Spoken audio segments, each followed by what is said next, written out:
Good morning everybody. जय महाकाल। आपको अपने टेंशन फ्री मैथमेटिक्स क्लासेस में बहुत बहुत स्वागत है। पिछले क्लास में वेक्टर में आपको हम एडिशन ऑफ वेक्टर बताए थे, पैरेललोग्राम लॉ ऑफ वेक्टर बताए थे, उस पर कुछ प्रॉब्लम भी आपको हम बताए हुए थे, ऑब्जेक्टिव क्वेश्चन भी आपको हम बताए हुए थे। आज आपको हम सिखाएंगे पॉलीगन लॉ ऑफ वेक्टर। जैसे देखिए पॉलीगन लॉ ऑफ वेक्टर में अगर किसी वेक्टर ए वेक्टर का हम किसी रास्ते के अलोंग इनिशियल पॉइंट से टर्मिनल पॉइंट जाते हैं, इनिशियल पॉइंट से टर्मिनल पॉइंट जाते हैं, तो जिस डायरेक्शन में वेक्टर मूव करेगा, जिस डायरेक्शन में वेक्टर मूव करेगा उस डायरेक्शन में पाथ पर जितना भी वेक्टर होगा सभी वेक्टर का सम करना है। यानी हमको ए वेक्टर के अलोंग जाना है इनिशियल पॉइंट से टर्मिनल पॉइंट, तो हमको क्या करना है कि जिस डायरेक्शन में मूव कर रहे हैं उस डायरेक्शन में पाथ पर जितना भी वेक्टर होगा सभी वेक्टर को जोड़ना है। जैसे देखिए हमको ओसी वेक्टर के पास जाना है। किसके पास? ओसी वेक्टर के पास जाना है। तो ओसी वेक्टर के पास जाने का बहुत रास्ता है। O A plus A B plus B C से भी जा सकते हैं, या आप O E plus E D plus D C से भी जा सकते हैं।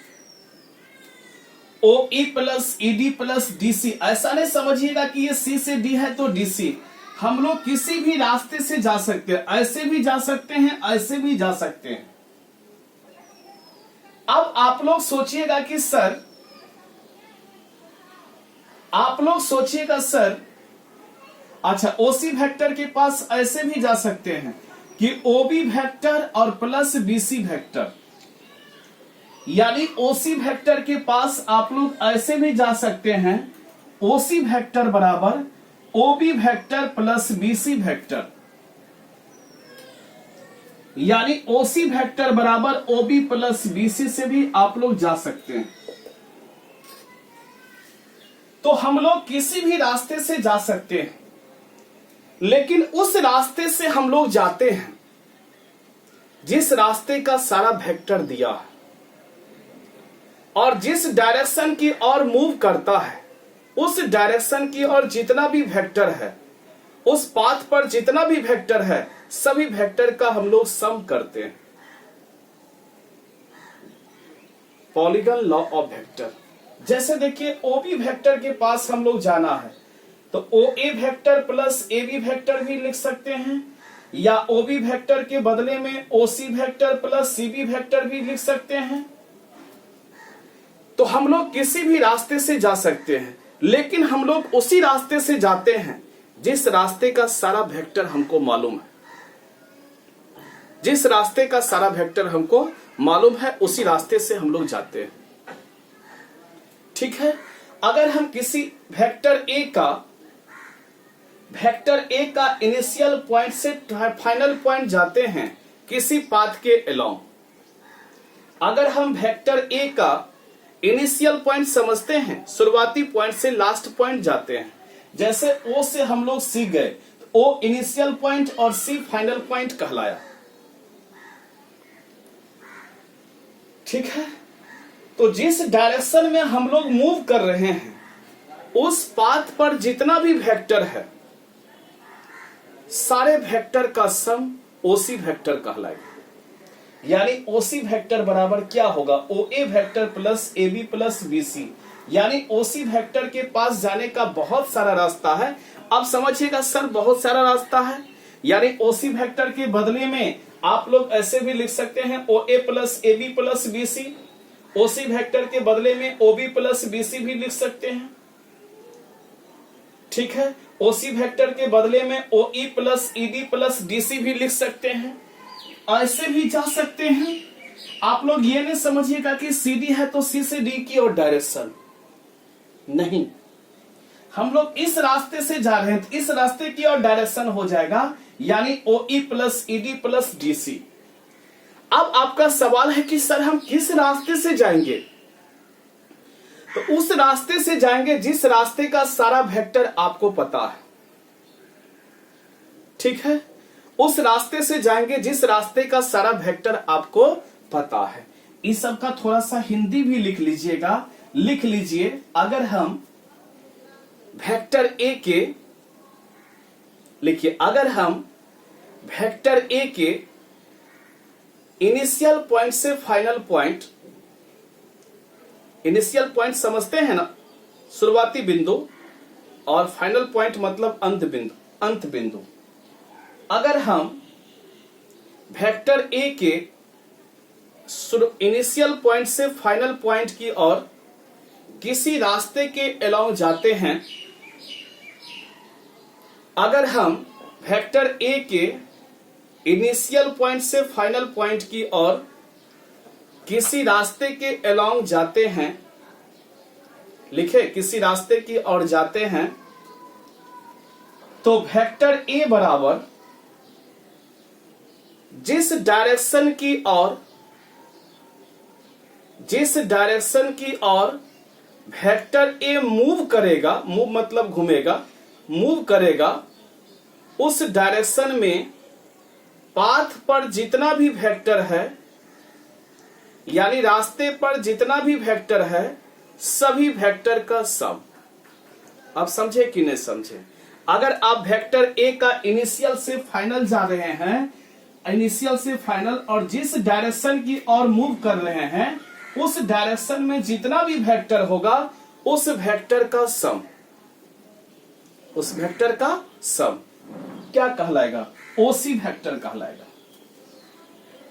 जैसे हम लोग O से C की और इनिशियल से टर्मिनल की ओर मूव कर रहे हैं, जा रहे हैं, तो जिस डायरेक्शन की, तो OC वेक्टर बराबर क्या होगा? जिस डायरेक्शन की ओर हम लोग मूव करेंगे, उस डायरेक्शन में पाथ पर जितना भी वेक्टर होगा, सारे वेक्टर का सम। बहुत हल्का है, पॉलिसन लॉ ऑफ वेक्टर। ठीक है, तो देखिए थोड़ा सा, जैसे हम लोग OA वेक्टर को हम लोग X वेक्टर मान लिए, इसको Y मान लिए, इसको Z मान लिए, इसको T मान लिए, इसको P मान लिए, इसको S मान लिए, तो बताइए कि OA वेक्टर के बदले में आप लोग क्या लिखिएगा? ये बताइए। OA वेक्टर के बदले में X वेक्टर लिखिएगा, AB वेक्टर के बदले में क्या लिखिएगा? Y वेक्टर लिखिएगा। अच्छा, BC वेक्टर के बदले में क्या लिखिएगा? Z वेक्टर लिखिएगा। ठीक है, CD वेक्टर के बदले में क्या लिखिएगा? T वेक्टर लिखिएगा।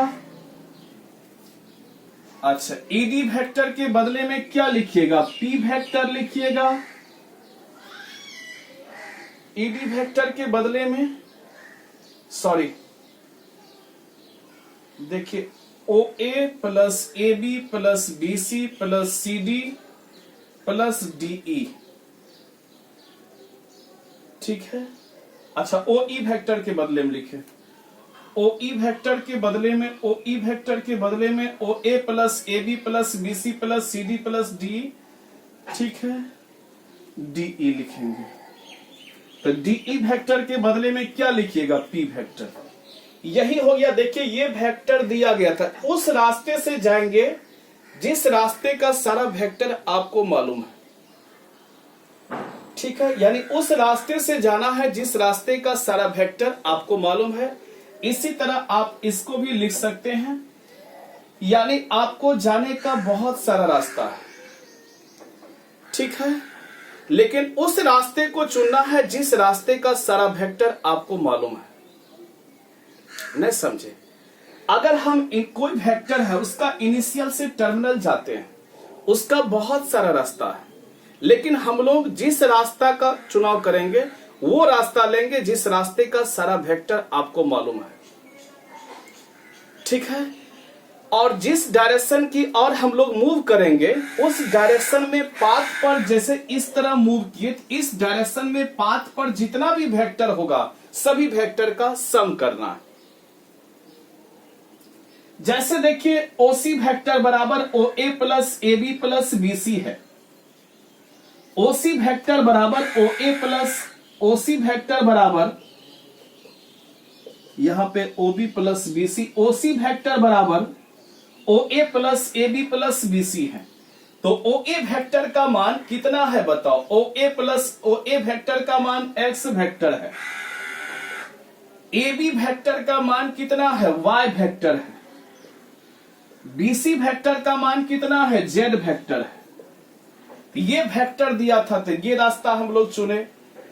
जैसे ओ ए वेक्टर बराबर ओसी वेक्टर बराबर O E plus ED plus DC. थोड़ा सा ध्यान दीजिएगा, अभी आपका सारा कंफ्यूजन दूर होने वाला है। तो बताइए ओ ई वेक्टर बराबर ओसी वेक्टर बराबर ओसी वेक्टर बराबर क्या लिखे हैं? O E plus ED plus DC. O E plus ED plus DC. ध्यान दीजिएगा, ओ ई वेक्टर का मान कितना होगा ये बताइए। आप कहिएगा एस वेक्टर, बिल्कुल गलत होगा। ईओ वेक्टर का मान एस वेक्टर है। ओ ई वेक्टर का मान क्या होगा? माइनस एस वेक्टर हो जाएगा। बहुत अच्छा। ईडी वेक्टर का मान देखिए, डीई वेक्टर का मान पी वेक्टर है, ईडी वेक्टर क्या होगा? माइनस पी वेक्टर होगा। ठीक है। फिर देखिए डीसी वेक्टर का मान क्या होगा? देखिए सीडी का मान टी है तो डीसी का मान क्या होगा? माइनस टी हो जाएगा। देखिए कितना अच्छा से आप लोग लिख दिए। यहां पे देखिए ओबी वेक्टर बराबर O A plus A B. ओ ए का मान क्या है? X vector. ए बी का मान क्या है? Y vector. ठीक है, इसी तरह सभी को लिख सकते हैं। तो क्या समझे पॉलीगॉन लॉ ऑफ एडिशन में? पॉलीगॉन लॉ ऑफ एडिशन में आप यही सीखे, अगर किसी वेक्टर का इनिशियल पॉइंट से फाइनल पॉइंट आपको जाना है तो इनिशियल पॉइंट से फाइनल पॉइंट जाने का बहुत सारा रास्ता है, लेकिन हम लोग उस रास्ते को चुनेंगे जिस रास्ते का सारा वेक्टर मालूम है। जैसे इसका वेक्टर हम लोग मान लिए, उस रास्ते का सारा वेक्टर मालूम है और हम लोग को करना क्या है? जिस डायरेक्शन की और हम लोग मूव कर रहे हैं उस डायरेक्शन की और सारे वेक्टर का सम करना है। उस डायरेक्शन की और पाथ पर जितना भी वेक्टर होगा सबको क्या करना है? सम करना है। यही आपका पॉलीगॉन लॉ ऑफ एडिशन है।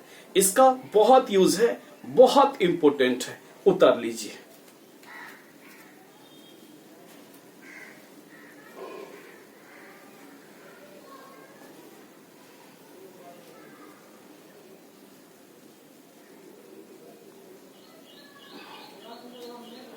एक और तरीका से आपको हम पॉलीगॉन लॉ सिखा रहे हैं, ध्यान पूर्वक सीखिएगा।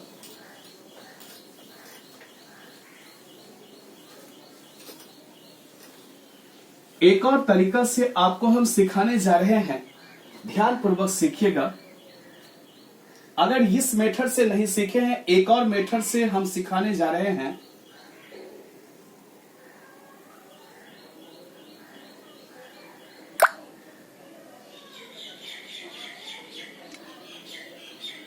थोड़ा सा डिस्टेंस हल्का फुल्का इधर उधर हुआ होगा, आप लोग ठीक कर लीजिएगा। A B C D E F, ठीक है। A B vector, B C vector, यहां भी डायरेक्शन दे सकते हैं। A B vector, B C vector, C D vector. देखिए सब साइड समान होना चाहिए। थोड़ा सा आप लोग जो है फिगर अच्छा से बनाइएगा बाबू, नहीं तो कहिएगा सर गलत बताए हैं।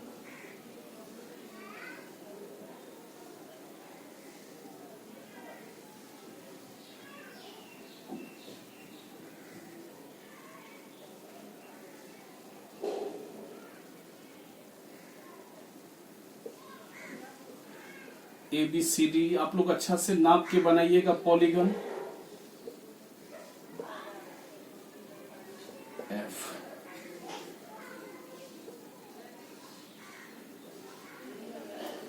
थोड़ा सा छोटा हो गया इधर से। ठीक है, आप लोग मैनेज कर लीजिएगा थोड़ा सा। ठीक है,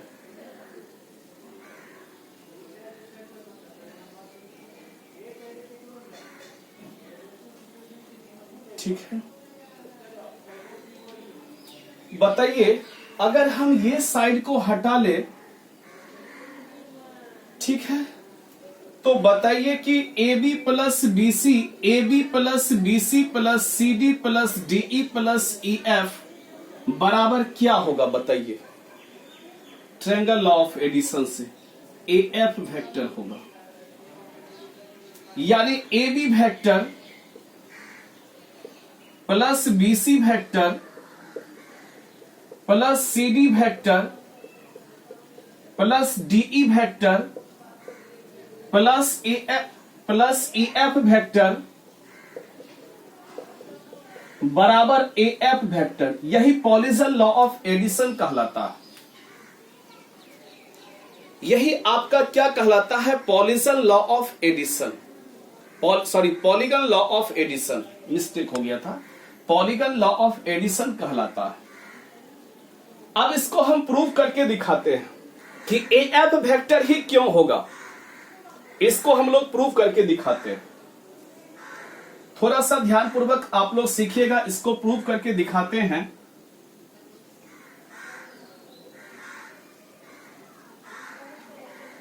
ये समझे कि नहीं समझे? अगर हम इसको मिटा दे तो ट्रायंगल लॉ ऑफ एडिशन से A B plus B C plus C D plus D E plus E F को क्या लिखिएगा? A F. ठीक है, ए एफ वेक्टर लिखेंगे। यही पॉलीजन लॉ ऑफ एडिशन कहलाएगा कि A B plus B C plus C D plus D E plus E F बराबर क्या होगा? A F. यही आपका क्या कहलाएगा? Polygon law of addition. ठीक है, यही आपका क्या कहलाएगा? Polygon law of addition. यानी A B vector plus B C vector plus C D vector plus D E vector plus E F vector बराबर ए एफ वेक्टर। इसी को पॉलीजन लॉ ऑफ एडिशन कहेंगे। जैसे देखिए ये फिगर है,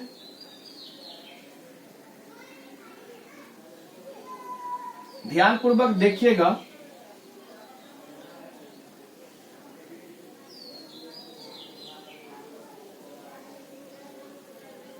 A B C D E F कोई polygon है।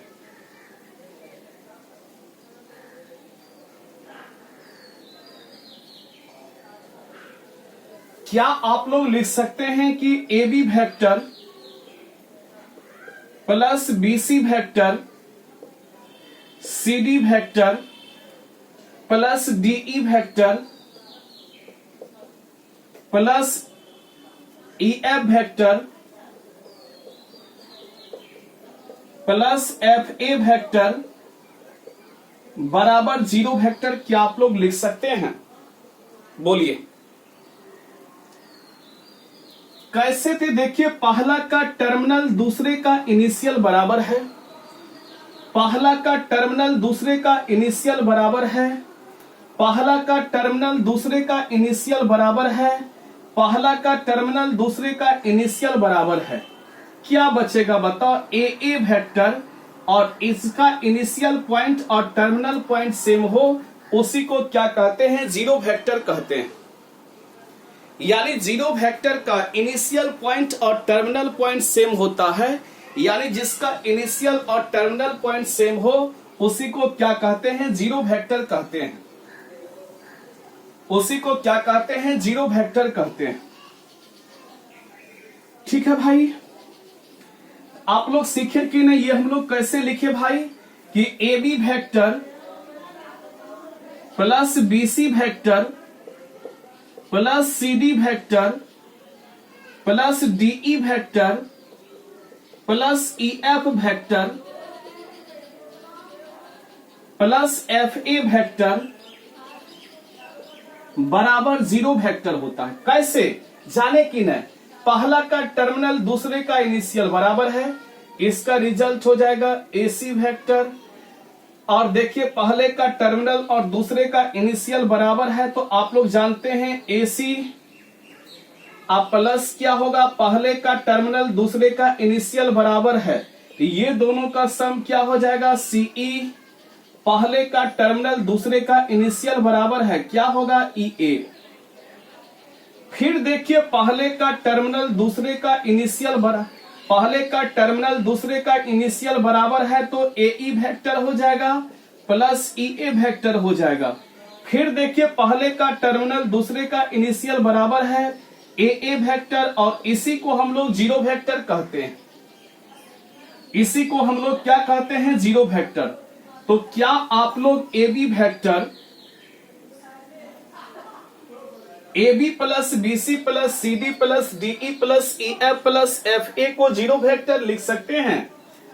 अब देखिए आप लोग की AB vector plus BC vector plus CD vector plus DE vector plus EF vector बराबर माइनस FA वेक्टर लिख सकते हैं? बोलिए। बिल्कुल लिख सकते हैं, क्योंकि पॉजिटिव को इधर ले जाएंगे निगेटिव हो जाएगा।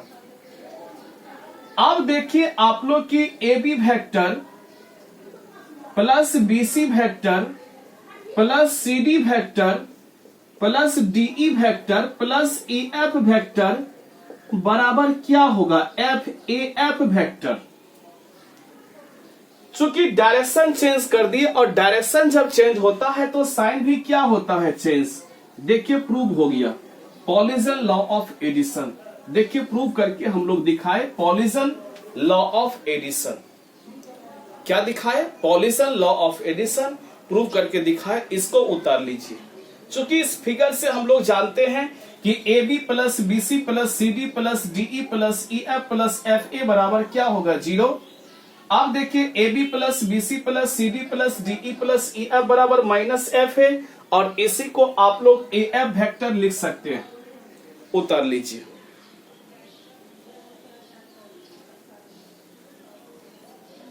यानी पॉलीजन लॉ ऑफ एडिशन को हम लोग प्रूव करके दिखाए, ठीक है। और दूसरा मेथड से भी आपको हम प्रूव करके दिखाते हैं, सेकेंड मेथड से भी। इसको थोड़ा सा नोट्स कर लेंगे, ठीक है। दूसरा मेथड से भी आपको हम प्रूव करके दिखाते हैं। अगर आप इस मेथड से नहीं समझे हैं तो दूसरा मेथड से भी हम प्रूव करके दिखाते हैं।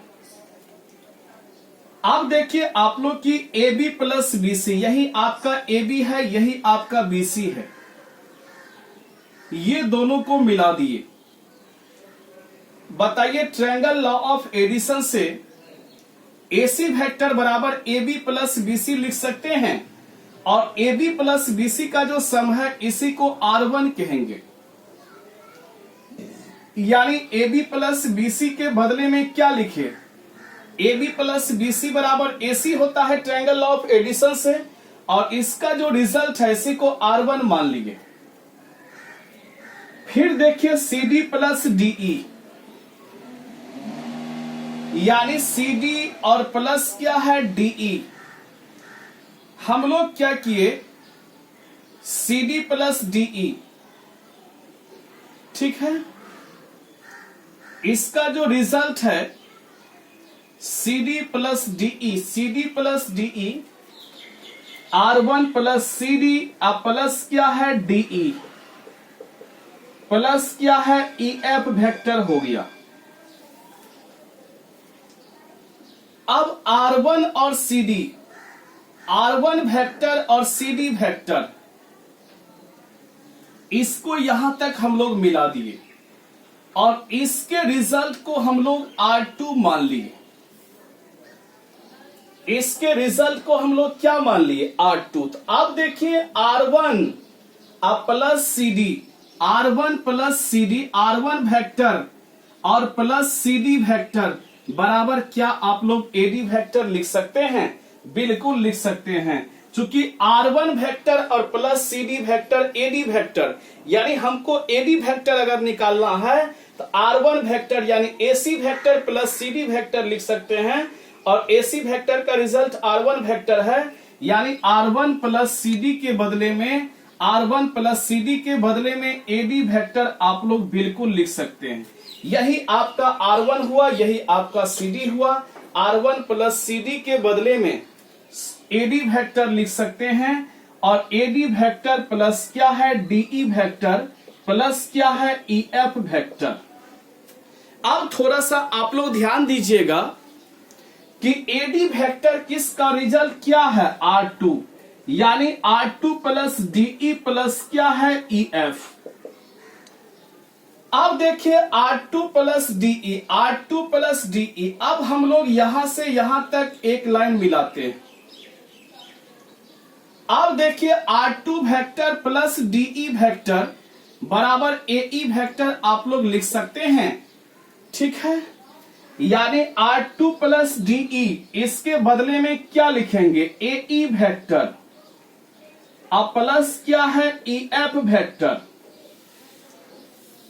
अब देखिए AE vector plus EF vector, और आप लोग जानते हैं कि पहला का टर्मिनल और दूसरे का इनिशियल अगर सेम हो तो रिजल्ट क्या होता है AF वेक्टर होता है। अब समझे ना, तो आपको अच्छा ही नहीं बहुत अच्छा तरीका से आपको हम सिखाएंगे। बहुत तेज है आप लोग, नोट्स कर लें।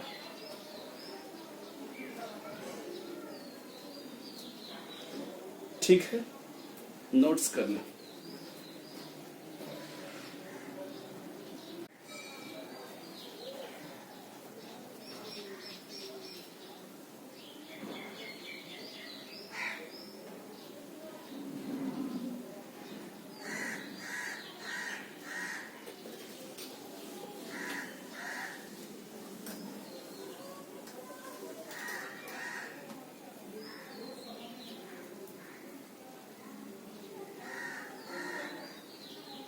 एक तो नोट्स लिखेंगे,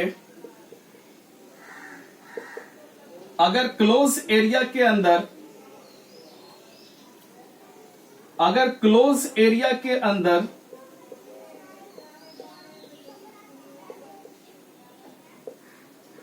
वेक्टर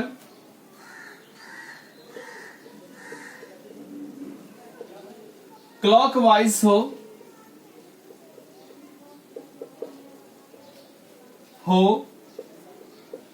या एंटी क्लॉकवाइज एंटी क्लॉकवाइज हो सम ऑफ ऑल वेक्टर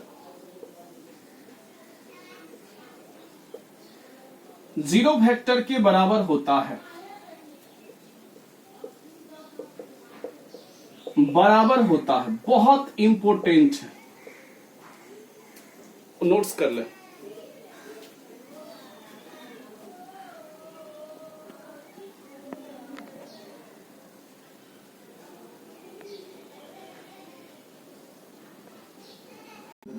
चलिए, यानी किसी क्लोज एरिया के अंदर वेक्टर क्लॉकवाइज हो या एंटी क्लॉकवाइज हो, sum of all vector zero vector के बराबर होता है। जैसे देखिए ये PQR कोई ट्रायंगल है, PQ vector, QP vector, RP vector. PQ vector A vector है, QR वेक्टर वेक्टर B है, RP वेक्टर वेक्टर C है। यानी तीनों वेक्टर का सम यानी vector A plus vector B plus vector C zero vector के बराबर होगा। यानी क्लॉकवाइज, जब हम लोग क्लॉकवाइज मतलब क्या होता है, क्लॉकवाइज मतलब होता है घड़ी की दिशा, और एंटी क्लॉकवाइज मतलब होता है घड़ी की विपरीत दिशा। अगर हम लोग घड़ी के विपरीत दिशा की ओर भी चलेंगे तो vector A plus vector B plus vector C zero vector के बराबर होगा, और विपरीत डायरेक्शन की ओर, यानी विपरीत डायरेक्शन घड़ी ऐसे विपरीत डायरेक्शन हुआ, इस तरह हो गया विपरीत डायरेक्शन एंटी क्लॉकवाइज, इस तरह हुआ क्लॉकवाइज। ठीक है, तो एंटी क्लॉकवाइज भी चलेंगे तो vector A plus vector B plus vector C 0 होगा। जब हम लोग क्लॉकवाइज चलेंगे तो minus A vector minus C vector minus B vector 0 vector. अब माइनस कॉमन लेंगे तो vector A plus vector B plus vector C ये 0 वेक्टर के बराबर होगा, यानी vector A plus vector B plus vector C बराबर क्या होगा 0 वेक्टर। यानी एंटी क्लॉकवाइज भी लिए तो सभी वेक्टर का सम 0 वेक्टर हुआ, और क्लॉकवाइज भी हम लोग जब लिए तो सभी वेक्टर का सम किसके बराबर हुआ 0 वेक्टर के बराबर हुआ। इसको हम लोग प्रूव करके दिखाते हैं। तो देखिए vector A plus vector B plus vector C बराबर 0 वेक्टर। वेक्टर ए के बदले में पी क्यू वेक्टर आप लोग लिख सकते हैं, और वेक्टर बी के बदले में क्यू आर वेक्टर आप लोग लिख सकते हैं, और वेक्टर सी के बदले में आरपी वेक्टर आप लोग लिख सकते हैं। अब देखिए पहला का टर्मिनल और दूसरे का इनिशियल अगर समान हो, इसका मान हो जाएगा पी आर वेक्टर प्लस क्या होगा आरपी वेक्टर। फिर देखिए पहले का टर्मिनल और दूसरे का इनिशियल अगर बराबर हो, यानी पीपी वेक्टर, और इनिशियल पॉइंट और टर्मिनल पॉइंट अगर सेम हो, रिजल्ट 0 वेक्टर कहलाता है। रिजल्ट क्या कहलाता है 0 वेक्टर। देखिए प्रूव करके दिखाए कि नहीं दिखाए। यानी ये आपका हो गया एंटी क्लॉकवाइज और ये आपका हो गया क्लॉकवाइज। यानी अगर क्लोज पाथ के अंदर वेक्टर का क्लॉकवाइज हो या एंटी क्लॉकवाइज हो, sum of all vector 0 vector के बराबर होता है। घड़ी ऐसे घूरता है, ध्यान दीजिएगा, ऐसे नहीं घूरता है, ऐसे हुआ एंटी क्लॉकवाइज का भी सम 0 और क्लॉकवाइज का भी सम किसके बराबर होता है 0।